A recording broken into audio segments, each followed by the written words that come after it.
الحمد للہ رب العالمین والصلاة والسلام علی سید المرسلین وعلی آلہ واصحابہ اجمعین اما بعد فاعوذ باللہ من الشیطان الرجیم بسم اللہ الرحمن الرحیم۔ آج سورۃ المومنون کا آغاز ہم کر رہے ہیں اور آج سورۃ المومنون کا ابتدائی تعارف اس پہ ہم بات کریں گے، کیونکہ ہمارے دروس کا طریقہ کار یہی ہے کہ جب ہم کوئی نئی سورت شروع کرتے ہیں تو اس نئی سورت کے بارے میں اجمالی طور پر ایک تعارف ہم پیش کرتے ہیں اور پھر اس کے بعد اگلے درس سے ہم پھر آغاز کرتے ہیں باقاعدہ طور پر ترجمے کا اور تفسیر کا۔ تو آج سورۃ المومنون جو قرآن مجید کی 23ویں سورت ہے، مکی ہے، اس کے 6 رکوع ہیں اور آیات اس کی 118 ہیں۔ تو آج ہم ابتدائی حوالے سے بات کریں گے کہ اس سورت میں کیا کہا گیا ہے اور اس کا نزول کب ہوا اور اس صورت میں کیا اہم باتیں بیان کی گئی ہیں۔ سب سے پہلے تو حضرت عمر بن خطاب رضی اللہ تعالی عنہ سے یہ روایت ہے کہ رسول اللہ صلی اللہ علیہ وسلم نے فرمایا مجھ پر 10 آیات نازل ہوئی ہیں، یعنی اس سورۃ المومنون کی، جس نے ان 10 آیات کے احکام پر عمل کیا وہ جنت میں داخل ہو جائے گا۔ حضرت عمر بن خطاب رضی اللہ تعالی عنہ فرماتے ہیں کہ پھر رسول اللہ نے سورۃ المومنون کی ابتدائی 10 آیات کی تلاوت فرمائی۔ اب یہ جو ابتدائی 10 آیات ہیں یہ آگے جا کے میں ایک ایک کر کے بیان کروں گا کہ ان میں کیا اللہ پاک نے فرمایا ہے۔ ام المومنین حضرت عائشہ صدیقہ رضی اللہ تعالی عنہ، یہ آپ نے بھی کئی مرتبہ یہ بات سنی ہے کہ آپ سے سوال کیا گیا کہ رسول اللہ صلی اللہ علیہ وسلم کا اخلاق کیسا تھا، اخلاق کے بارے میں۔ تو حضرت عائشہ صدیقہ نے فرمایا کہ رسول اللہ کا خلق، آپ کا اخلاق قرآن تھا۔ پھر حضرت عائشہ رضی اللہ تعالی عنہ نے، یعنی ایک روایت کے مطابق، آپ نے سورۃ المومنون کی قد افلح المومنون، یہاں سے یہ سورت شروع ہوتی ہے، آپ نے 10 آیات کی تلاوت کی، 10 آیات آپ نے اس کی پڑھی، اور پھر آپ نے فرمایا کہ رسول اللہ صلی اللہ علیہ وسلم کے اخلاق اس طرح تھے۔ یعنی سورۃ المومنون کے آغاز میں، یعنی شروع کی جو 10 آیات ہیں، ان میں اللہ سبحانہ و تعالیٰ نے مومنون کے فلاح یعنی کامیاب اور کامران ہونے کی صفات اور خوبیوں کو بیان کیا، اور ان صفات کی بنیاد پر مومنین کو اللہ تعالیٰ نے جنت کی بشارت دی اور یہ کہا کہ یہ جنت کے وارث ہیں۔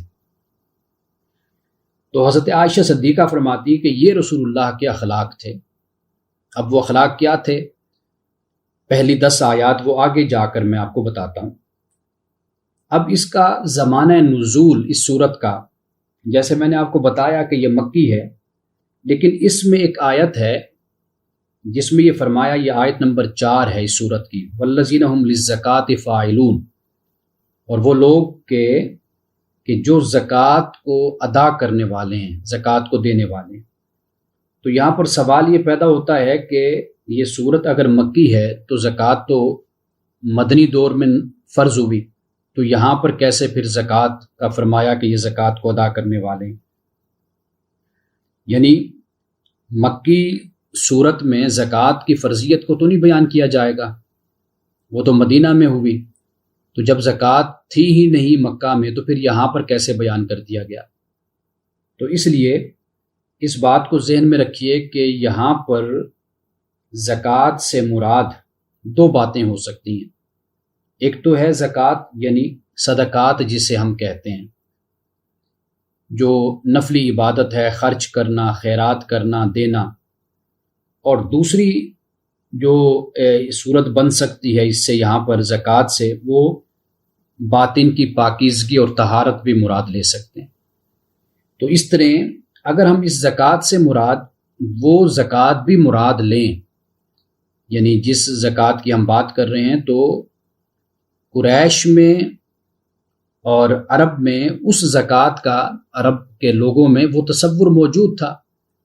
قرآن پاک نے یہ بیان کیا ہے کہ انبیاء علیہ السلام نماز بھی ادا کرتے تھے اور زکوٰۃ کا بھی کہتے تھے، زکوٰۃ بھی دیتے تھے۔ وَكَانَ يَأْمُرُ أَهْلَهُ بِالصَّلَاةِ وَالزَّكَاةِ، کہ حضرت اسماعیل علیہ السلام اپنے گھر والوں کو نماز اور زکوٰۃ کا حکم دیتے تھے۔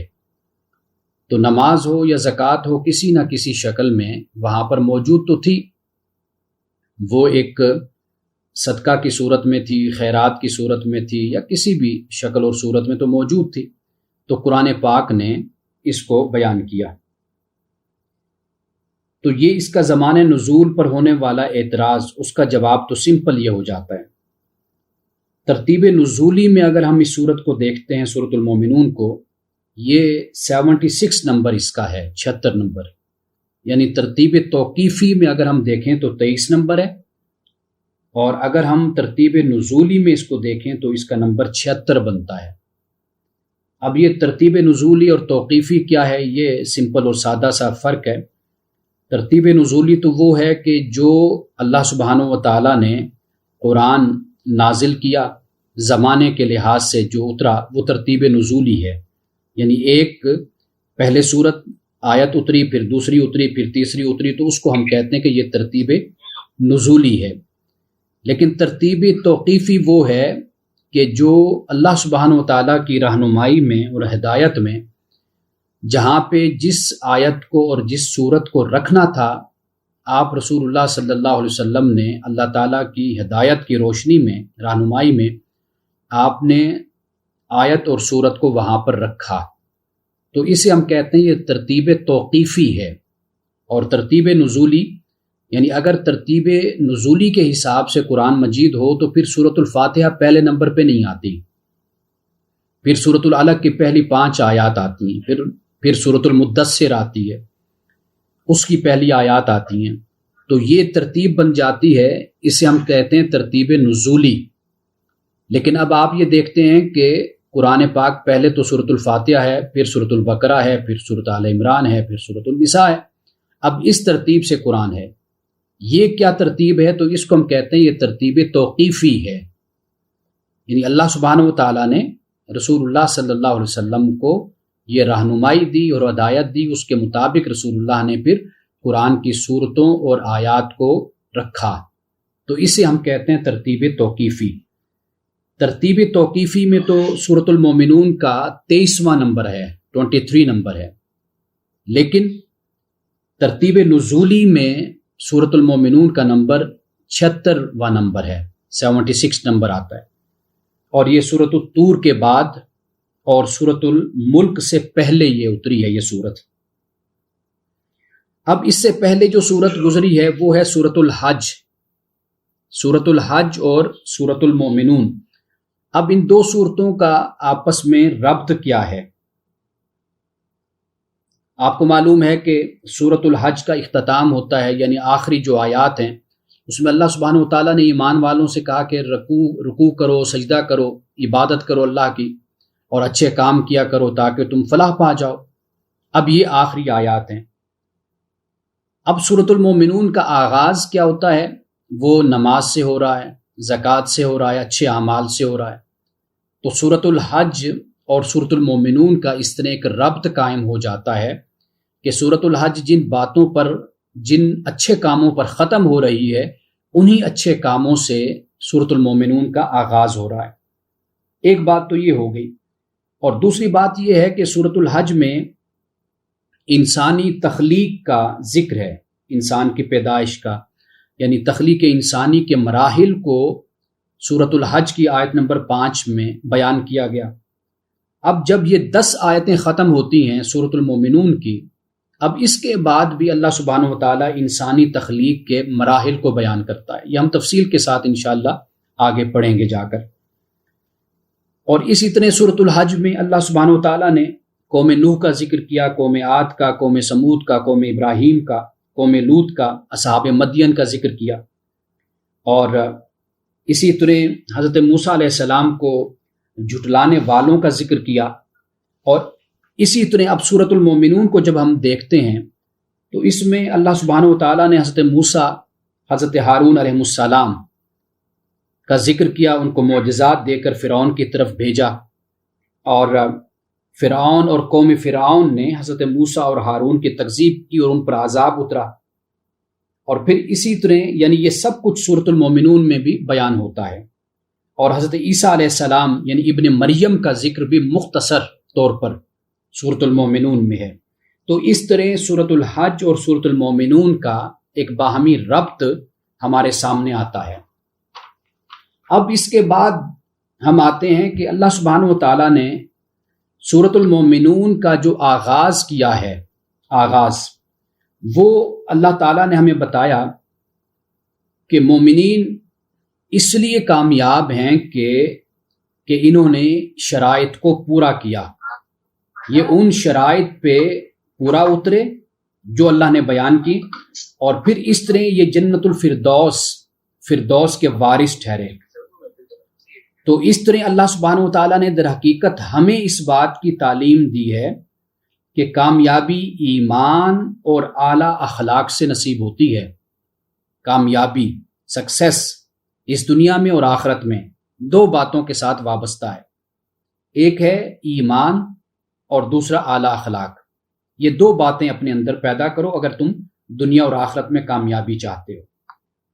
اب یہ جو صفات ہیں یہاں پر جو بیان کی گئی ہیں، تقریباً 6 صفات بنتی ہیں، 6 خوبیاں۔ قد افلح المؤمنون کہ تحقیق مومن فلاح پا گئے۔ پہلی کیا بات بیان کی کہ نماز میں خشوع اور خضوع میں فرق یہ ہوتا ہے کہ خشوع کا تعلق انسان کے قلب کے ساتھ ہے، باطن کے ساتھ ہے، اور خضوع کا تعلق انسان کے ظاہر کے ساتھ ہے۔ خشوع باطن کے ساتھ یعنی عاجزی ہے، تذلل ہے، نیاز مندی ہے، فروتنی ہے، یہ اسے خشوع کہتے ہیں۔ اللہ سبحانہ و تعالیٰ نے یہ بتا دیا کہ میرے حضور صرف سر کا جھکنا کافی نہیں ہے بلکہ دل بھی جھکنا چاہیے میری بارگاہ میں۔ تو پہلی صفت تو یہ بیان کی کہ مومنین جو فلاح پا گئے یہ کون لوگ ہیں؟ پہلی بات بیان کی کہ نماز میں خشوع اختیار کرتے ہیں یہ لوگ۔ دوسری کیا بات بیان کی؟ فرمایا لغو سے اعراض برتتے ہیں یہ، والذین هم عن اللغو معرضون، کہ لغو سے یعنی فضول باتیں۔ لغو کیا ہوتا ہے؟ لغو سے مراد ہے کہ جو بات غور و فکر کے بغیر کر دی جائے نا، سوچا ہی نہ جائے کہ میں کیا بول رہا ہوں، اس میں کیا کوئی بے حیائی کی بات ہے، بے شرمی کی بات ہے، آیا کہ یہ کوئی فضول سی بات ہے کہ یہ کہنی چاہیے یا نہیں کہنی چاہیے۔ جب ایسی بات انسان کہتا ہے تو اس کو ہم کہتے ہیں کہ یہ لغو بات ہے۔ اب مومنین کے کردار اور اخلاق کا عالم یہ دیکھیں کہ وہ لغو باتوں سے بھی اعراض برتتے ہیں۔ اور تیسری جو صفت بیان کی وہ زکوٰۃ ادا کرنے والے ہیں۔ اب یہاں پہ جیسے میں نے ابھی آغاز میں آپ کو بتا دیا کہ زکوٰۃ ادا کرنے والے، جبکہ یہ سورت تو مکی ہے اور زکوٰۃ فرض ہوتی ہے مدینہ میں، تو یہاں پر کیسے پھر یہ فرمایا کہ زکوٰۃ ادا کرنے والے؟ ایک پہلو تو میں نے آپ کو بتا دیا کہ عرب کے معاشرے میں زکوٰۃ مانوس ایک نیکی تھی، یعنی عرب کے لوگ جانتے تھے کہ زکوٰۃ کیا ہے، نماز کو بھی جانتے تھے وہ نماز کیا ہے، اور اس پر میں بے شمار مرتبہ آپ جانتے ہیں میں اس پہ گفتگو کر چکا ہوں، بتا چکا ہوں۔ اور اس کے لیے جو آج کل میں کتاب پڑھا بھی رہا ہوں، پچھلے سال بھی میں نے پڑھائی الفوز الکبیر فی اصول التفسیر، اس کے پہلے ہی آغاز میں مشرکین کے حوالے سے جو حضرت شاہ ولی اللہ نے گفتگو کی ہے اس میں یہ ساری باتیں انہوں نے بیان کی ہیں کہ بھئی نماز بھی کسی نہ کسی شکل میں ان کے ہاں موجود تھی، اور حضرت ابو ذر غفاری کہتے ہیں کہ ہم وضو کرتے تھے۔ اور یہ میں نے آپ کو بتایا کہ قوم یہود آج بھی 3 نمازیں پڑھتی ہے، 2 نمازیں تو وہ سمجھتی اللہ کی طرف سے فرض ہے، ایک نماز وہ اپنے اوپر خود فرض کر لیتے ہیں، یعنی کوئی وقت مقرر کر لیا، بے شک اس کو آغاز تو محبت سے کیا لیکن پھر وہ لازم ہو گئی، یعنی ان کے نقطہ نظر کے مطابق وہ پھر لازم اور فرض ہو جاتی ہے اگر کوئی بھی نیکی کا کام آپ شروع کرتے ہیں. کوئی بھی کے بجائے بلکہ یہ کہنا چاہیے کہ ان دو کے علاوہ کوئی عبادت اگر آپ کرتے ہیں وہ ہوتی تو شروع میں مستحب ہے، نفل ہے، لیکن پھر وہ بعد میں آپ نے خود ہی اپنے اوپر اس کو لازم کیا ہوتا ہے، تو لہٰذا وہ بھی فرض ہو جاتی ہے. تو یہ تصور یعنی نماز کا تصور بھی موجود تھا، وضو کا تصور بھی موجود تھا. اور اسی طرح لوگ کہتے ہیں نا جی قرآن میں نماز کا ذکر نہیں ہے جی، اور زکوٰۃ کا بھی قرآن میں تفصیل کے ساتھ بیان نہیں. تو اس کا سمپل جواب یہی ہے کہ ادھر یہ مانوس عبادات تھی، وہ جانتے تھے، تو اس لیے قرآن نے ان کا ذکر نہیں کیا. رسول صلی اللہ علیہ وسلم کو اس لیے مبعوث کیا گیا کہ ان کو دیکھو اور نماز بھی پڑھو اور زکوٰۃ بھی ادا کرو جیسے وہ تمہیں بتاتے ہیں اللہ کی رہنمائی میں. تو اس لیے ایک تو یہ جواب میں نے آپ کو بتا دیا. دوسرا یہ بھی ہو سکتا ہے کہ زکوٰۃ سے مراد یعنی اس کے ایک معنی تو آپ جانتے ہیں کہ باطن کی صفائی سے تعلق ہو جاتا ہے زکوٰۃ کا، اور دوسرا زکوٰۃ سے مراد ہم صدقات خیرات بھی مراد لے سکتے ہیں. تو لہٰذا یہاں پہ یہ بیان کیا کہ یہ جو ایمان والے ہیں یہ زکوٰۃ ادا کرنے والے ہیں. اب جو فاعلون کا لفظ ہے، عربی زبان جاننے والے سمجھتے ہیں کہ فاعلون یہاں پر کہا گیا. سمپل کہا جا سکتا تھا کہ زکوٰۃ دیتے ہیں، یہ نہیں کہا کہ فاعلون ہیں. تو فاعلون در حقیقت اس بات کی طرف اشارہ ہے کہ جیسے خاص اہتمام کرنے والے، توجہ کرنے والے، یعنی جو یہ مومنین ہیں یہ زکوٰۃ کے معاملے میں خاص توجہ کرنے والے ہیں اور اس کو بڑے اہتمام کے ساتھ ادا کرنے والے ہیں. اور چوتھی بات جو اہل ایمان کی بتائی کہ جس وجہ سے یہ کامیاب اور کامران ٹھہرے، یہ اپنی عفت کی حفاظت کرنے والے ہیں. والذین هم لفروجہم حافظون، یہ قرآن پاک نے مختلف مقامات پر اس بات کو بیان کیا ہے، یعنی اپنی عفت، چیسٹیٹی کی حفاظت کرنے والے. اسی طرح سورۃ الاحزاب میں بھی اللہ سبحانہ وتعالیٰ نے آیت نمبر 35 ہے، 35 نمبر ہے، اب اس میں بہت سی خوبیاں بیان کی. اور یہ بات یاد رکھیے کہ قرآن پہلے مذکر کو بیان کرتا ہے پھر مؤنث کو بیان کرتا ہے. تو اس لیے پہلے مذکر کو اپنے کردار، اپنے اخلاق کو بہتر کرنا چاہیے، بجائے اس کے کہ وہ دوسرے سے توقع رکھے یا خاتون سے، عورت سے توقع رکھے کہ وہ اپنے اخلاق کو بہتر کر لے. جیسے ہمارے ہاں ایک تصور یہ ہے کہ جی مرد اس لیے خراب ہوتے ہیں کہ عورتوں کا لباس درست نہیں ہوتا. یہ ایک عام ہمارے ہاں ایک سوچ لوگوں میں موجود ہے. لیکن قرآن جب بیان کرتا ہے تو قرآن مجید کو پڑھیے. قرآن مسلم معاشرے میں ہمیشہ مرد کو ذمہ دار ٹھہراتا ہے، یعنی مرد کی بات کرتا ہے. کہ قرآن پاک کو دیکھیے، سب سے پہلے سورۃ النور میں قل للمؤمنین یغضوا من ابصارہم ویحفظوا فروجہم، پہلے مرد سے کہا کہ اے نبی صلی اللہ علیہ وسلم مومنین سے کہہ دیجئے اپنی نظروں کو نیچے رکھیں اور اپنی عفت کی حفاظت کریں. پھر اس کے بعد عورتوں سے خطاب ہوا، اس لیے کہ قرآن پاک میں مرد کو، جسے ہم لفظ بولتے ہیں کہ اللہ سبحانہ وتعالیٰ نے مرد کو قوام بنایا ہے، ذمہ داریاں معاشرتی اور سماجی طور پر بنیادی طور پر مرد کو دی ہیں. تو واضح بات ہے کہ مرد کی زیادہ ذمہ داری بنسبت عورت کے اس پر عائد ہوتی ہے کہ وہ اجتماعی ماحول میں شرافت کو اور اس میں جو ایک اچھا ماحول ہوتا ہے، پاک اور صاف ماحول، اس کی ذمہ داری بھی مرد پر عائد ہوتی ہے. تو لیکن بدقسمتی یہ ہے کہ ہم جب اس طرح کی کوئی نیگیٹو بات ہوتی ہے تو اس کا ذمہ دار ہم عورت کو بنا دیتے ہیں. تو قرآن پاک کا یہ اسلوب اور یہ انداز نہیں ہے بات کرنے کا.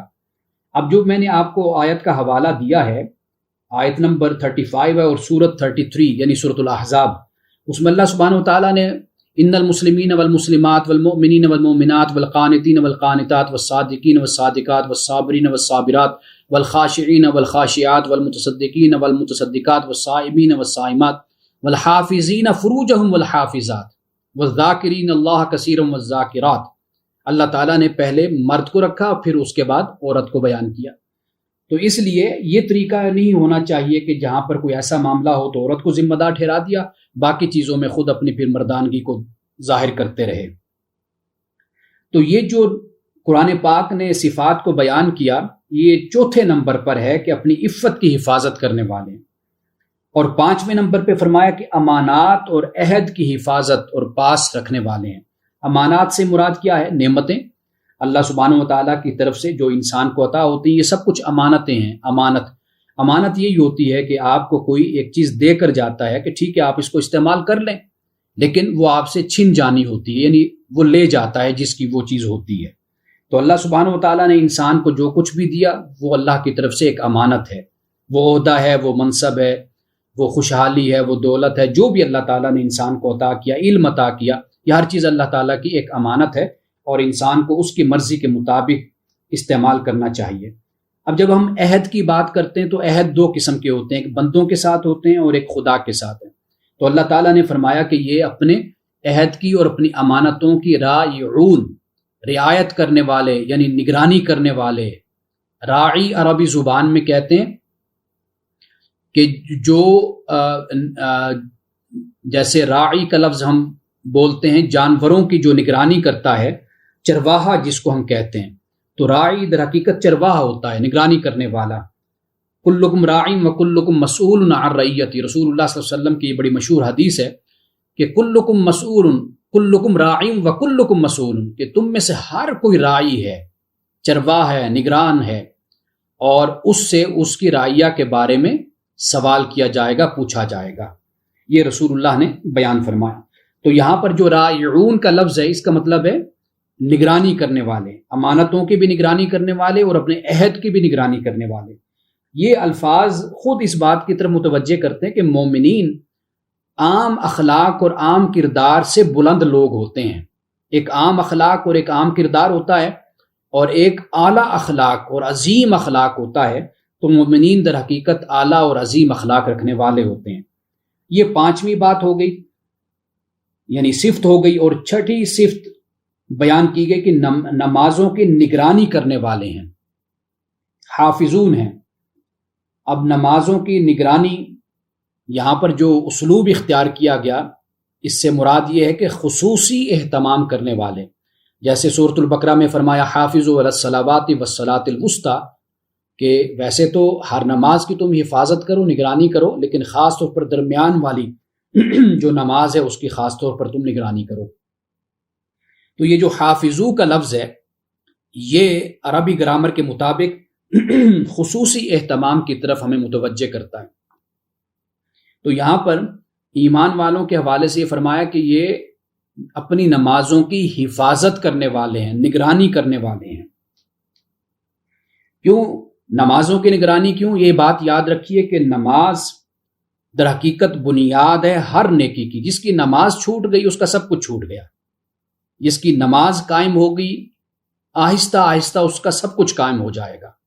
جو نماز پڑھے گا، اللہ کے حضور حاضر ہوتا رہے گا، اس کو احساس رہے گا خدا کی ذات کا اور اس کے سامنے جواب دہی کا، خدا کے حاضر و ناظر ہونے کا، اور خدا کے، جسے میں کہتا ہوں کہ خدا کا احساس، خدا آگہی، یہ انسان کے اندر نماز سے پیدا ہوتی ہے۔ تو اس لیے باقی ساری نیکیاں انسان میں نشو و نما پاتی ہیں اگر اس میں نماز ہو۔ تو نماز ہوگی تو اس سے باقی ساری نیکیاں نشو و نما پاتی چلی جائیں گی۔ اور جس شخص میں اور جس گھر میں نماز نہیں ہے تو اس گھر میں پھر باقی نیکیوں کا کوئی ماحول اور رجحان نہیں رہتا، اس لیے کہ نماز ہی انسان کو متوجہ کرتی ہے۔ اگر ایک شخص نماز نہیں پڑھتا تو وہ کبھی کسی نیکی کی طرف متوجہ بھی کرے گا تو وہ اس رجحان اور توجہ کے ساتھ کبھی نہیں کرے گا، اس تاکید اور اصرار کے ساتھ نہیں کرے گا۔ یہ اللہ سبحانہ و تعالیٰ نے ایک ایسا پاکیزگی کا اور طہارت کا نظام قائم کر دیا ہے مسلمانوں کے لیے۔ اور اب آپ یہ دیکھیے اللہ سبحانہ و تعالیٰ نے سورۃ المعارج میں، اگر جو میں نے آپ کے سامنے ابھی بات رکھی ہے کہ نماز سے ہی در حقیقت باقی ساری نیکیاں وجود پاتی ہیں، نشو و نما پاتی ہیں۔ سورۃ المعارج کی قرآن مجید کی یہ 70 سورت ہے، 70ویں، اور اس کی آیت نمبر 19 سے لے کر 23 کو اگر آپ دیکھیں تو فرمایا ان الانسان خلق ہلوعا، کہ بے شک انسان کیا ہے، یہ تو کمزور دل ہے، تھڑ دل ہے۔ یہ اذا مسہ الشر جزوعا، جب اس کو کوئی نقصان اور تکلیف پہنچتی تو یہ جزا و فضا کرتا ہے، شور شرابہ کرتا ہے۔ وَإِذَا مَسَّهُ الْخَيْرُ مَنُوعًا، اور جب اس کو کوئی بھلائی پہنچتی ہے تو پھر اس بھلائی کو روک لیتا ہے، یعنی بھلائی کو آگے نہیں پھیلنے دیتا۔ إِلَّا الْمُصَلِّينَ، مگر نماز پڑھنے والے، الَّذِينَ هُمْ عَنْ صَلَاتِهِمْ دَائِمُونَ، کہ وہ لوگ کہ جو اپنی نمازوں پر ہمیشگی اختیار کرتے ہیں۔ یعنی اب آپ یہ دیکھیے کہ انسان کا تھوڑ دل ہونا، بزدل ہونا، یہ کب ہوتا ہے؟ جب انسان بے نمازی ہوتا ہے۔ قرآن پاک بیان کرتا ہے، اور جب نقصان ہوتا ہے، نماز نہ پڑھنے والا جزا و فضا کرے گا، شور شرابہ کرے گا۔ جو نماز پڑھے گا اللہ تعالیٰ اس کو صبر کی صفت عطا کرتا ہے، اور جب اس کو خیر مل جاتی ہے پھر خیر کو کیا کرتا ہے؟ وہ اس کو اپنے تئیں روکنے کی کوشش کرتا ہے۔ تو یہاں پر اللہ سبحانہ و تعالیٰ نے یہ بیان کر دیا کہ نماز اصل بنیاد ہے انسان میں دیگر خوبیوں کو پیدا کرنے کی۔ اب یہ 6 خوبیاں، 6 صفات اللہ سبحانہ و تعالیٰ نے بیان کر دی۔ اب اس کے بعد کیا فرمایا؟ فرمایا اولئک هم الوارثون الذین یرثون الفردوس هم فیہا خالدون۔ کتنے خوش نصیب ہیں یہ لوگ، یہ نمازی، یہ ایمان والے، امانتوں کی، عہد کی حفاظت کرنے والے، زکوٰۃ ادا کرنے والے، لغو باتوں سے بچنے والے، نماز میں خشوع اختیار کرنے والے، کہ اللہ پاک فرماتا ہے یہی لوگ ہیں کہ جو فردوس کے وارث ہوں گے۔ رسول اللہ صلی اللہ علیہ وسلم سے جب فردوس کے بارے میں پوچھا گیا، جنت الفردوس کے بارے میں، تو رسول اللہ صلی اللہ علیہ وسلم نے فرمایا کہ یہ بہت ہی ایک اونچا مقام اور سب سے خوبصورت مقام ہے جنت کا۔ ہم فیہا خالدون، یہ اس میں ہمیشہ رہیں گے۔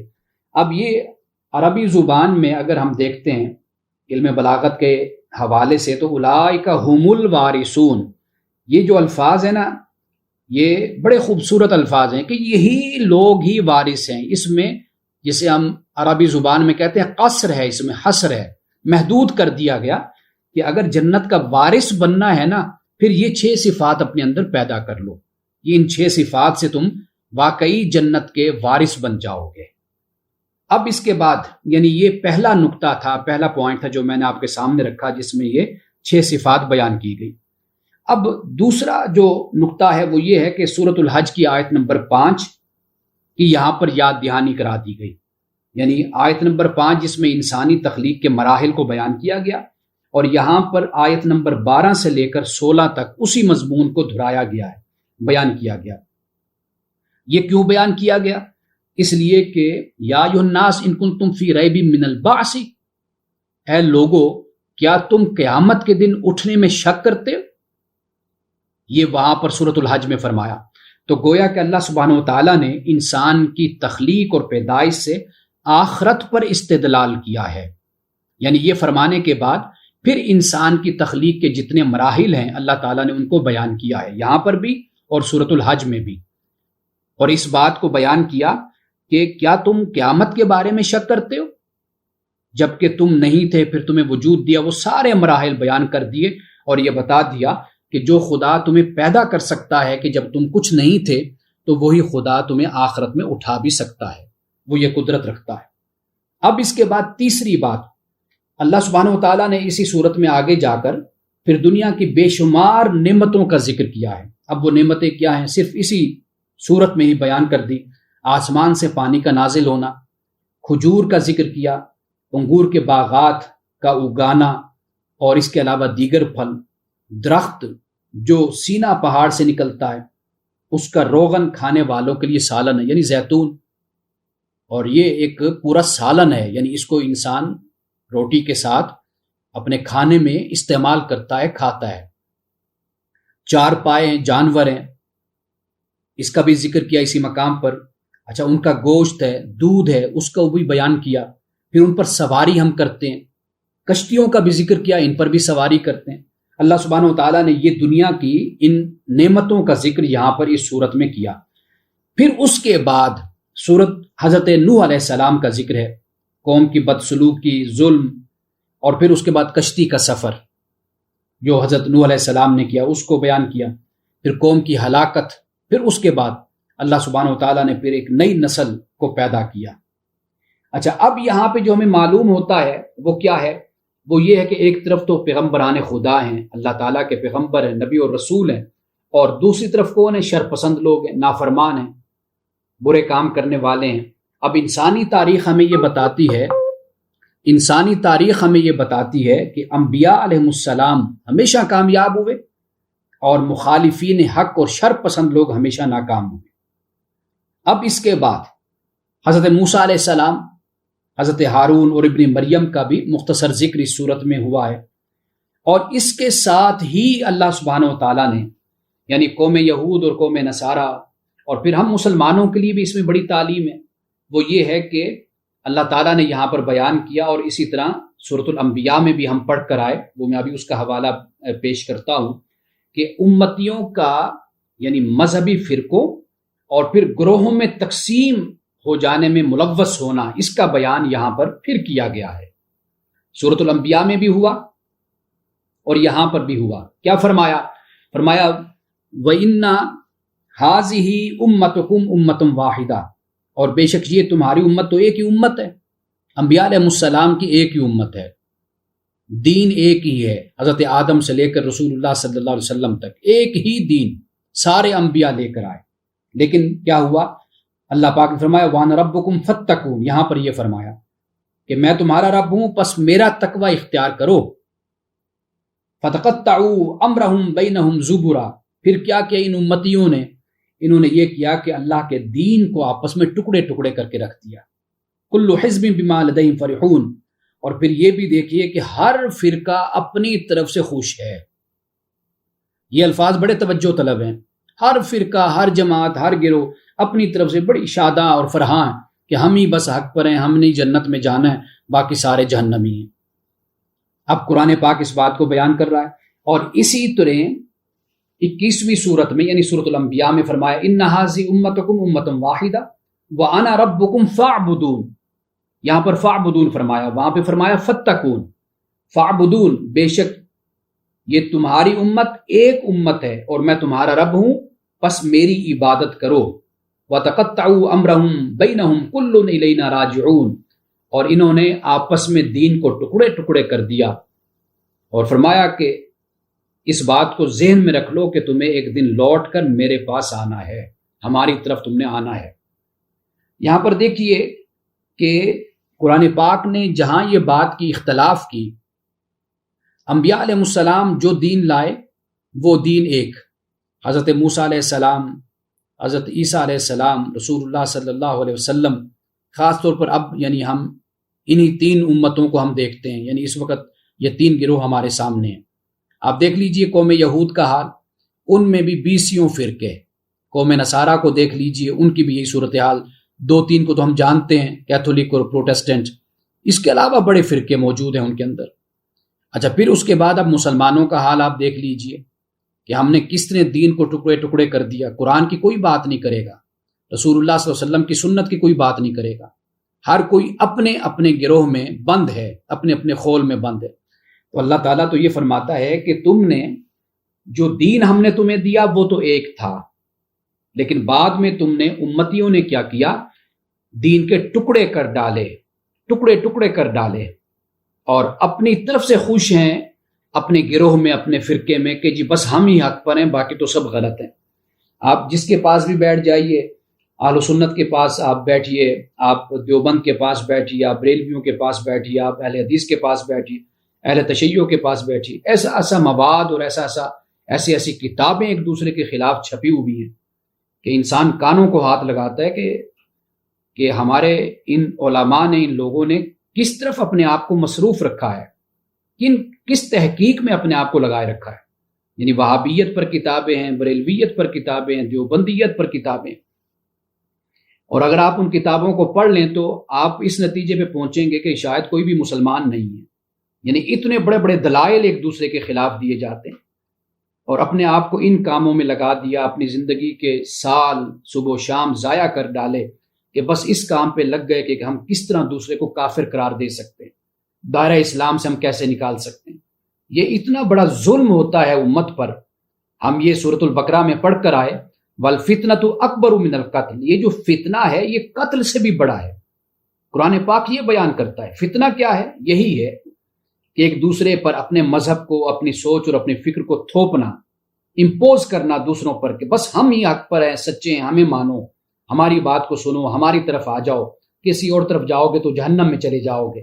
قرآن کہتا ہے کہ یہ رویہ یہ قتل سے بھی بڑھ کر ہے، جنگ سے بھی بڑھ کر فتنہ ہے، یہ گناہ ہے۔ لیکن آپ دیکھ لیجئے کہ ثواب سمجھ کر کیا جاتا ہے ہمارے ملک میں، ہمارے معاشرے میں یہ سب کچھ۔ یہ چوتھا نقطہ تھا جو میں نے آپ کے سامنے رکھا۔ یہ میں بالکل ترتیب کے ساتھ آپ کو بتا رہا ہوں کہ کس طرح ایک کے بعد دوسری بات قرآن مجید میں اس سورۃ المومنون میں بیان کی گئی ہے۔ اب پانچواں نقطہ ہے وہ یہ کہ گزشتہ انبیاء کرام کی مشکلات کو بیان کرنے کے فوراً بعد رسول اللہ صلی اللہ علیہ وسلم کے جو مخالفین ہیں پھر ان سے خطاب ہے۔ رسول اللہ سے فرمایا فَذَرْهُمْ فِي غَمْرَتِهِمْ حَتَّىٰ حِينٍ، کہ آپ ان کو ان کی جہالت میں رہنے دو ایک وقت تک، یعنی جو وقت اللہ نے مقرر کر دیا اس وقت تک ان کو اپنی جہالت میں رہنے دو۔ اچھا، اب یہ فرمانے کے بعد یعنی رسول اللہ صلی اللہ علیہ وسلم کے مخالفین سے جو خطاب کیا، اب یہاں پر بھی اللہ تعالیٰ نے کامیابی دو باتوں کو بیان کیا، ایک تعلق باللہ اور ایک اعلیٰ اخلاق و کردار۔ یہ دو خوبیاں اپنے اندر پیدا کرو، اس لیے کہ کفار و مشرکین یہ سمجھتے تھے کہ ہمارے پاس مال ہے، اولاد ہے، تو لہٰذا اللہ تعالیٰ نے ہمیں بڑی بہتری عطا کر رکھی ہے، اللہ کی طرف سے ہم پر بڑا فضل ہے، بڑا کرم ہے، بڑی رحمت ہے کہ یہ دو باتیں چیزیں ہمارے پاس ہیں، تو لہٰذا جو مسلمان ہیں مقابلے میں ہمارے ان کے پاس تو کچھ بھی نہیں ہے۔ تو اللہ تعالیٰ نے کیا فرمایا نہیں، یہ کامیابی نہیں ہے مال و اولاد کا ہونا، کامیابی کیا ہے؟ فرمایا کہ پہلی تعلق باللہ اور دوسرا اعلیٰ اخلاق و کردار۔ اب یہاں پر 5 خوبیاں پھر بیان کی ہیں قرآن پاک نے، وہ کیا ہیں؟ پہلی فرمائی خشیت الہی، اللہ تعالیٰ کا خوف آپ کہہ لیجیے، خشیت در حقیقت ہم اس ایک ہیبت کو کہتے ہیں۔ قرآن پاک کہتے ہیں نا کہ جو علماء ہے انما یخشی اللہ من عبادہ العلماء، کہ اس میں کوئی شک نہیں اللہ کے بندوں میں سے جو علماء ہیں وہ خشیت اختیار کرتے ہیں۔ خشیت در حقیقت یہ ہوتی ہے جب انسان کے پاس علم آتا ہے، انسان علم حاصل کرتا ہے، کائنات کو دیکھتا ہے، دنیا کو دیکھتا ہے، اپنے وجود پر غور کرتا ہے، اس علم کی بنیاد پر اللہ سبحانہ و تعالیٰ کی ذات کا جب عرفان اس کو نصیب ہوتا ہے تو پھر اس پر اللہ کی ذات کی ایک ہیبت طاری ہوتی ہے۔ یہ ہیبت در حقیقت خشیت کہلاتی ہے۔ جس طرح انسان کائنات کو دیکھتا ہے، آسمان اور زمین کو دیکھتا ہے، سمندر و دریا کو دیکھتا ہے، اللہ تعالیٰ کی پیدا کردہ نعمتوں کو دیکھتا ہے، پھر اس کو اندازہ ہوتا ہے کہ وہ ذات کتنی قدرت والی ہے، وہ قادر ہے، وہ مالک ہے، وہ خالق ہے، وہ رازق ہے، وہ کتنے اختیارات رکھنے والی ذات ہے۔ اس وجہ سے انسان پر جو ایک ہیبت طاری ہوتی ہے اس کو در حقیقت خشیت کہتے ہیں۔ تو پہلی بات تو فرمائی کہ خشیت الہی، دوسری بات فرمائی ایمان باللہ، اللہ پر ایمان، تیسری بات بیان کی یہاں پر کہ شرک نہیں کرنا، اور چوتھی بات بیان کی کہ ڈرتے دل کے ساتھ اللہ کی راہ میں خرچ کرنا، والذین یؤتون ما آتوا وقلوبہم وجلۃ، کہ کانپتے دل کے ساتھ اللہ کی راہ میں خرچ کرنا، کہ معلوم نہیں کہ قبولیت بھی ہوتی ہے یا نہیں ہوتی۔ یہ چوتھی صفت یہاں پر یہ بیان کی، اور 5ویں صفت خیرات میں، نیکیوں میں جلدی کرتے ہیں، یسارعون فی الخیرات، سرعت کے ساتھ، تیزی کے ساتھ نیکی کے کاموں میں شریک ہوتے ہیں۔ تو اللہ سبحانہ و تعالیٰ نے وہ جو کفار و مشرکین کا نظریہ اور خیال تھا کہ مال اور اولاد کی بنیاد پر فخر کرنا، اور پھر حضرت نوح علیہ السلام کا جیسے ذکر ہوا، وہ بھی ان کے زمانے کے جو ملا تھے، مالاؤن، جیسے یہ ہم کہتے ہیں کہ جیسے طاقتور لوگ، وہ لوگ تھے، وہ بھی یہ خیال کرتے تھے۔ تو قرآن پاک نے یہاں پر اس بات کو بیان کیا کہ یہ بہت بڑی نعمت ہے مال اور اولاد، لیکن یہ تب نعمت ہے کہ جب اللہ کی فرما برداری کے مطابق ہو۔ تو یہاں پر یعنی نقطہ جو میں نے بیان کیا یہ 5واں ہے۔ چھٹا وہ یہ ہے کہ مخالفت کی وجوہات قرآن نے، سورۃ المومنون نے وہی بیان کیے جو نوح کے مخالفین کی تھی، یعنی رسول اللہ صلی اللہ علیہ وسلم کی مخالفت کی کس بنیاد پر کی، وہ قرآن پاک نے یہاں پر بیان کیا، اور مختلف مقامات پر بھی اس کو بیان کیا۔ کیا فرمایا؟ وَلَقَدْ أَرْسَلْنَا نُوحًا إِلَىٰ قَوْمِهِ، کہ ہم نے نوح کو اس کی قوم کی طرف بھیجا، فقال، پس اس نے کہا، یا قوم، اے میری قوم، اعبدوا اللہ ما لکم من الہ غیرہ، اللہ کی عبادت کرو جس کے سوا تمہارا کوئی معبود نہیں، افلا تتقون، کیا تم اس کا تقوی نہیں اختیار کرتے؟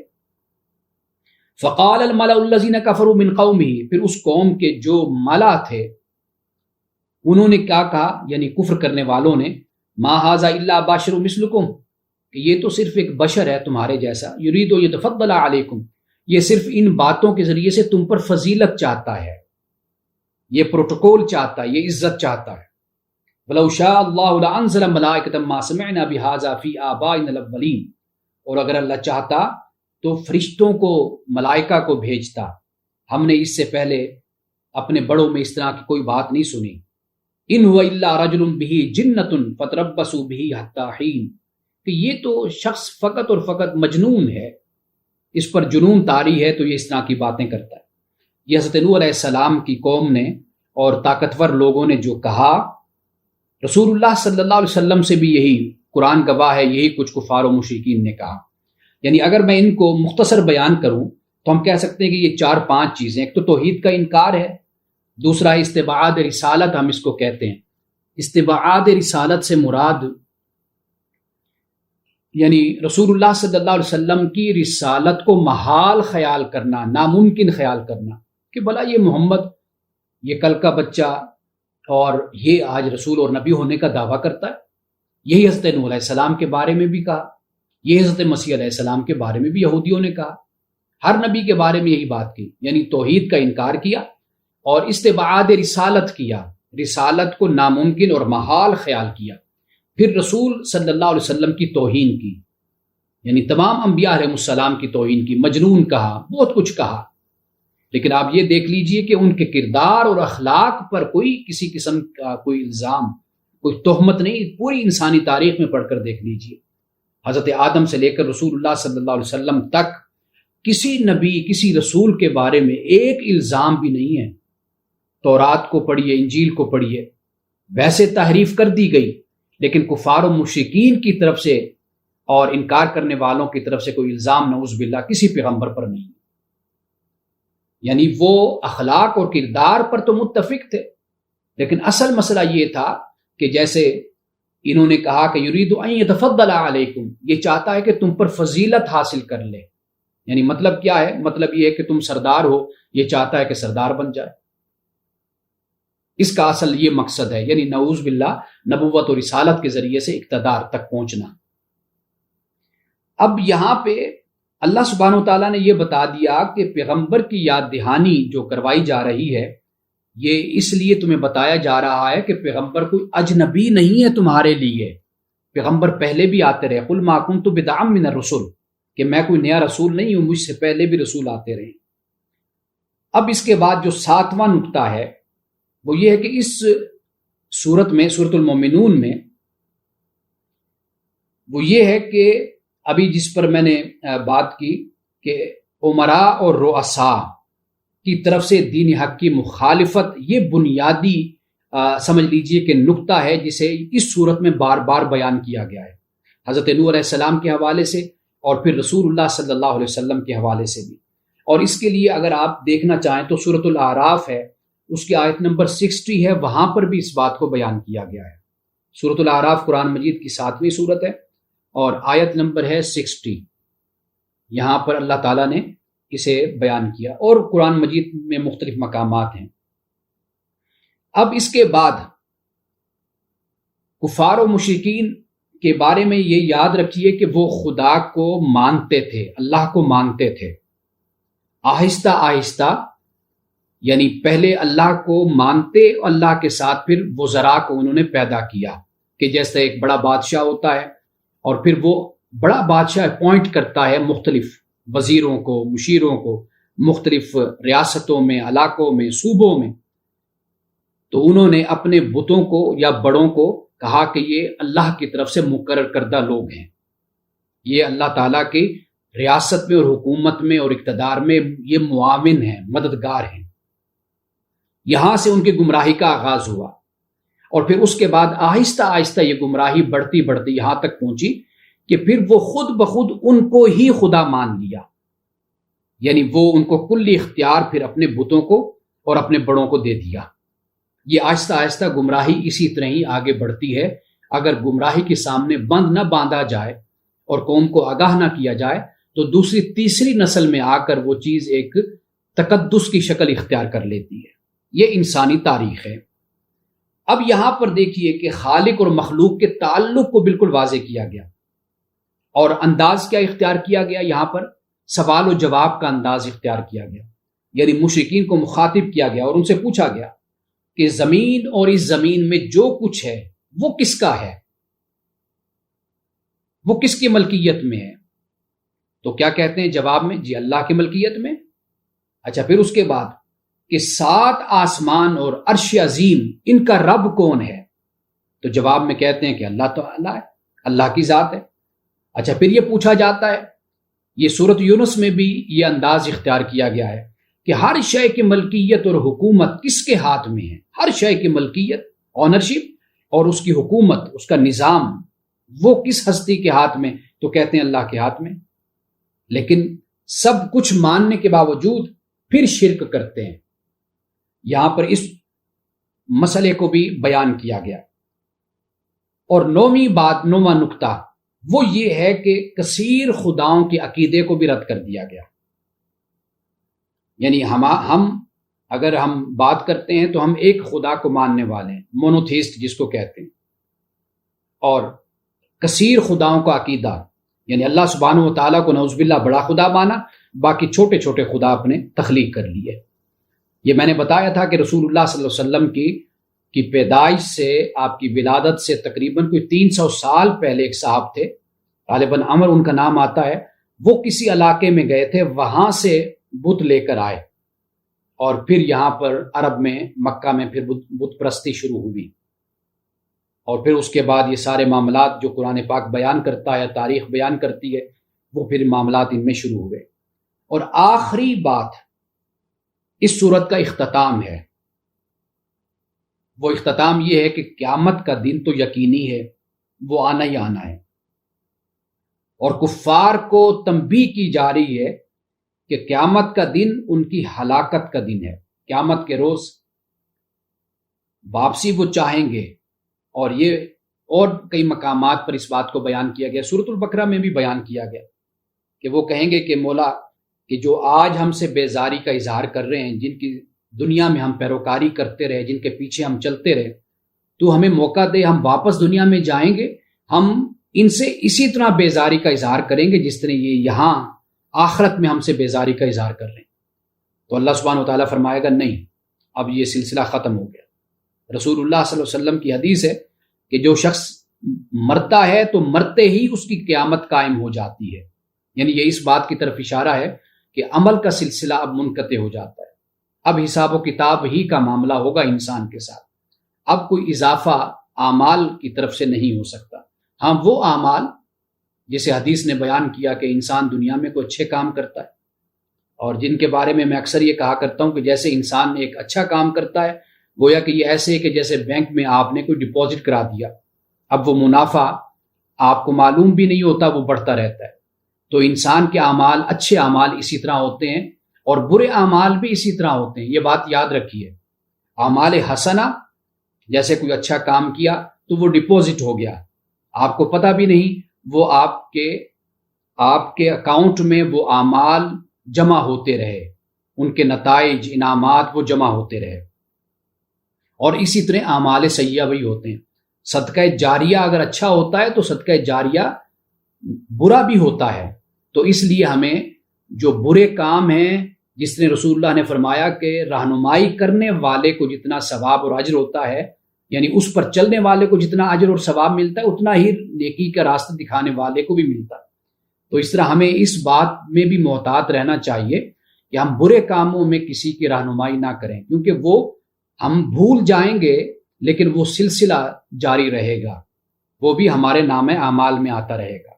تو یہاں پہ کیا فرمایا کہ کفار کو تنبیہ کی گئی اس صورت میں، سورۃ المومنون میں، کہ وہ دن ان کی ہلاکت کا دن ہے۔ اب وہ واپسی چاہیں گے لیکن قیامت کے دن پھر واپسی نہیں ہوگی۔ قیامت قرآن پاک نے یعنی اس مقام پر اس کی خوفناکی کو اور اس کی ماہیت کو قرآن پاک نے بیان کیا ہے، اور یہ اس طرح بیان کیا ہے کہ وہ جو کفار و مشرکین ہوں گے وہاں پر، انکار کرنے والے، شرپسند اور مخالفت کرنے والے اور دشمن بننے والے اسلام کے، ان کا معاملہ یہ ہوگا کہ اب ان کو دنیا کی زندگی بڑی چھوٹی نظر آئے گی۔ یعنی دنیا کی زندگی قرآن بیان کرتا ہے کہ ایک دن یا آدھا دن، وہ یہ خیال کریں گے کہ بس ہم دنیا میں تو بس اتنا ہی وقت رہے، اب یہ بھی ان کو اس لیے دکھایا جائے گا، یعنی ایک لحاظ سے پچھتاوا ان میں ہوگا کہ دیکھو ہم نے اس مختصر وقت کے لیے اس بڑے دن میں مشکلات کو ہم نے مول لے لیا، اس کو اتنی اہمیت دی ہم نے، ایک دن کو، آدھے دن کو ہم نے اتنی زیادہ اہمیت دے دی، اور اس اتنے بڑے دن کو ہم نے بالکل بھلا دیا۔ یہ گویا کہ ایک پچھتاوے کی صورت ان کے لیے بن جائے گی کہ جس طرح ایک ایگزامینیشن ہال میں بیٹھا ہوا ایک نوجوان جب اپنے ماضی پر نظر ڈالتا ہے، دیکھتا ہے کہ بھائی میں کاش تیاری کر لیتا، میرے پاس وہ وقت تھا، تو یہی معاملہ قیامت کے دن ہوگا کہ انسان سوچے گا کہ میں نے اس دنیا کی خاطر، اس مختصر وقت کی خاطر میں نے سب کچھ برباد کر دیا اور اس اتنے بڑے دن کو میں نے بھلا دیا۔ تو قرآن پاک یہ جو بیان کرتا ہے نا کہ وہ یہ خیال کریں گے کہ یہ دنیا کی زندگی تو ایک دن یا آدھا دن تھی، اس طرح ان کو نظر آئے گی۔ یہ در حقیقت پچھتاوا ہے جو کفار و مشرکین جس کا اظہار کریں گے۔ اور قیامت کے روز قرآن پاک نے بیان کر دیا کہ دو ہی طبقے ہوں گے، ایک طبقہ وہ ہوگا جو کامیاب و کامران ہے، وہی بات جو ہم نے سورۃ المومنون کے آغاز میں پڑھی کہ کامیاب و کامران طبقہ، اور ایک طبقہ وہ ہوگا جو پچھتا رہا ہوگا۔ تو اس طرح اللہ سبحانہ و تعالیٰ نے سورۃ المومنون کا آغاز کیا، ہمیں بتایا کہ مومن فلاح پانے والے ہیں، اور کون سے مومن فلاح پانے والے ہیں، کیونکہ مومن تو ہم بھی اپنا دعویٰ کرتے ہیں نا کہ ہم مومن ہیں، فلاح پانے والے ہیں، مسلمان ہونے کا ہمیں بھی دعویٰ ہے، لیکن اللہ تعالیٰ نے وہاں پر 6 صفات کو بیان کیا کہ یہ مومن ہے فلاح پانے والے، اس سے سورۃ المومنون کا آغاز ہوا، اور اختتام پہ بھی آخر میں بھی اسی موضوع کو جاری رکھا اور بتا دیا کہ مومن مطمئن ہوں گے، خوش ہوں گے، اور جبکہ کفار کا عالم یہ ہوگا کہ وہ وہاں پر پچھتا رہے ہوں گے۔ اس پہ سورۃ المومنون کا اختتام ہو جاتا ہے۔ تو اس طرح انشاءاللہ آئندہ درس میں ہم سورۃ المومنون کے 2 رکوع جو ہمارا طریقہ ہے پڑھنے کا انشاءاللہ ہم پڑھیں گے۔ اللہ سبحانہ و تعالی جو ہم نے سنا اس پر ہمیں عمل کی توفیق عطا فرمائے اور قرآن پاک کا فہم ہمیں عطا فرمائے۔ بارک اللہ لنا ولکم فی القرآن العظیم ونفعنا وإیاکم بالآیات والذکر الحکیم۔